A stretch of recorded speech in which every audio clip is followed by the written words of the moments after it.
¿Qué significado tiene el dinero entonces para los hombres?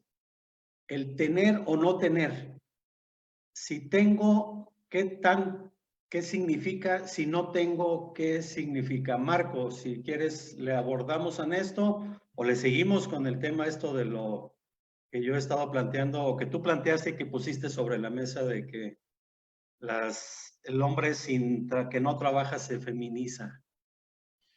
Ok, bueno, entonces el dinero viene siendo el producto del trabajo como moneda de cambio, ¿sí? Ya mundialmente aceptada, conocida, hecha, etcétera, etcétera, dada como tal, ¿no? Y si el dinero es el producto del trabajo, entonces el hombre empieza en un comparativo de si su trabajo le está dando la economía suficiente, uno, para satisfacer las necesidades de sobrevivencia, dos, para satisfacer las necesidades de seguridad, ¿sí? De lo propio, de lo familiar, de lo doméstico, ¿sí? Pero luego entra, y estoy siguiendo la pirámide de Maslow, luego entra la parte social, ¿sí? Donde en la parte social, como satisfacción de las necesidades primarias, como lo decía Maslow, ¿sí? Empieza este deseo, ¿sí? Esta codicia, este sufrimiento y este miedo si no se tiene lo suficiente. Ya empieza a entrar otros aspectos que no tienen que ver con lo básico. Lo básico se resuelve el día a día. Pero en la parte social, con esta venta de un modelo que tenemos, de que tenemos que tener el mejor carro, la mejor marca de ropa, los mejores viajes, etcétera, etcétera, pues ya entramos en un miedo de no poder con esto que la sociedad nos está imponiendo como tal. Y ahí está la publicidad, ahí está la mercadotecnia, ¿no? No puedes ser feliz si no tienes esto. Y ya lo tienes, pero no puedes ser feliz si no tienes el doble o el triple o lo más moderno, lo más nuevo. Y ahí están los celulares, ¿no? Entonces, si el dinero es producto del trabajo, ¿sí? El no tenerlo lo suficiente entra con un tema social de mucho miedo, miedo a desaparecer, miedo a ser nadie, miedo a morir socialmente hablando, o de no postergar la vida a través de los bienes que uno deja cuando muere. Alexander, ¿qué pasa entonces con esto que vemos, lo vimos en tu país, lo vemos en el nuestro, en donde se empieza a dar también, y es una postura muy masculina, estoy de acuerdo, el culto al dinero?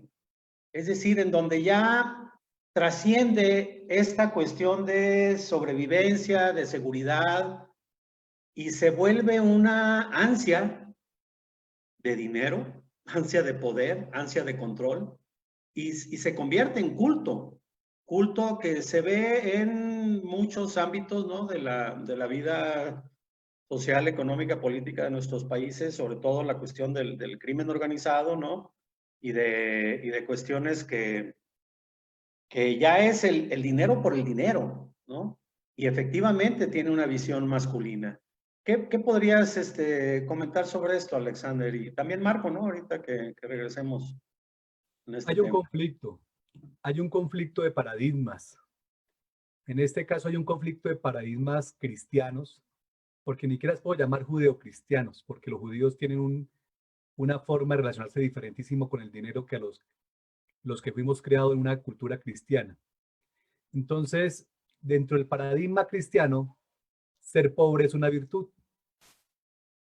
Pero dentro del paradigma capitalista, ser pobre es una maldición.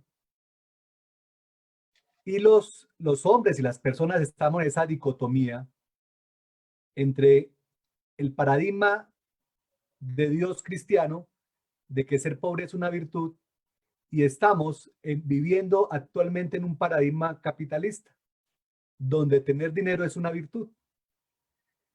Pero en mi caso o mi posición personal, ser pobre no es una virtud.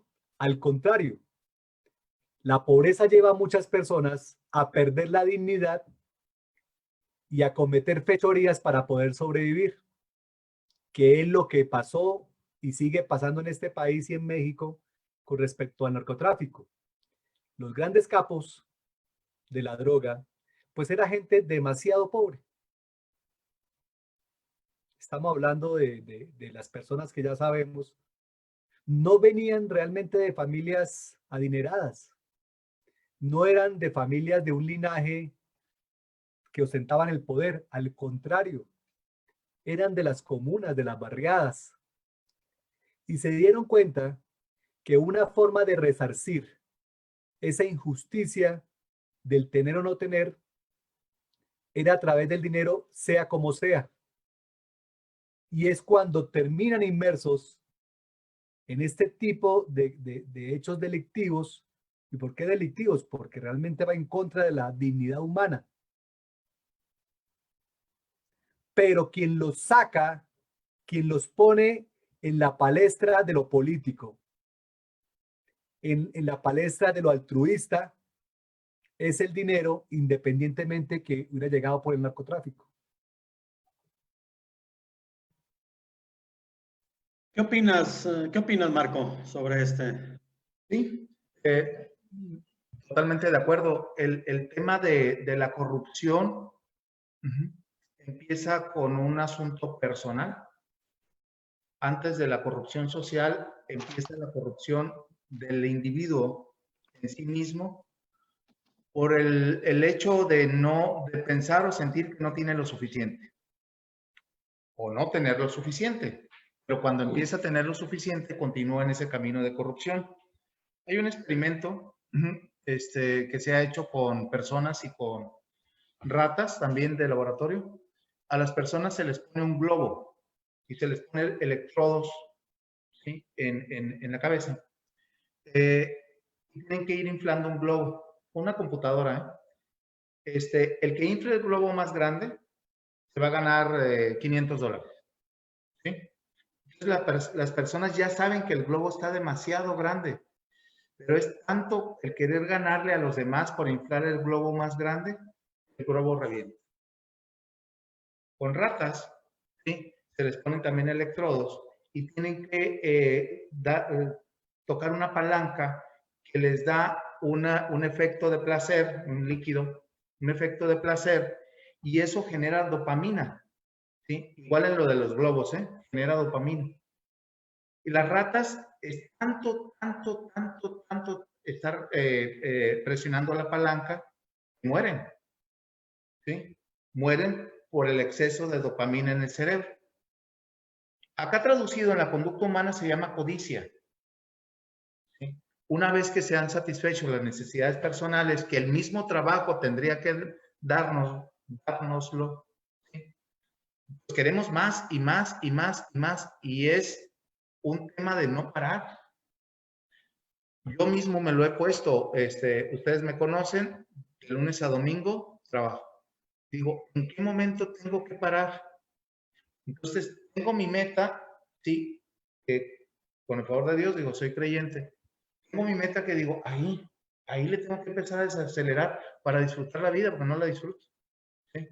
Pero digo, yo necesito que mi familia esté con la seguridad que tiene que estar para yo estar tranquilo, porque tengo muy clavado el tema de que mi valor como hombre tiene que ser el de proveedor. No está bien, pero yo estoy en esa lucha. Digo, bueno, después cuestiono toda esta parte filosófica mía, existencial mía, porque no puede ser así, no puede ser que siga trabajando así, como si no hubiera pasado por la universidad y bueno, todo esto, ¿no? O por el solo hecho de estar vivo. No es sano. ¿Sí? Pero entonces veo a mucha gente y ya está con un nivel apropiado y todavía siguen y siguen y siguen o seguimos, ¿no? Y en ese caso habría que revisar el tema de la codicia o querer lograr más, ¿no? A costa de lo que sea.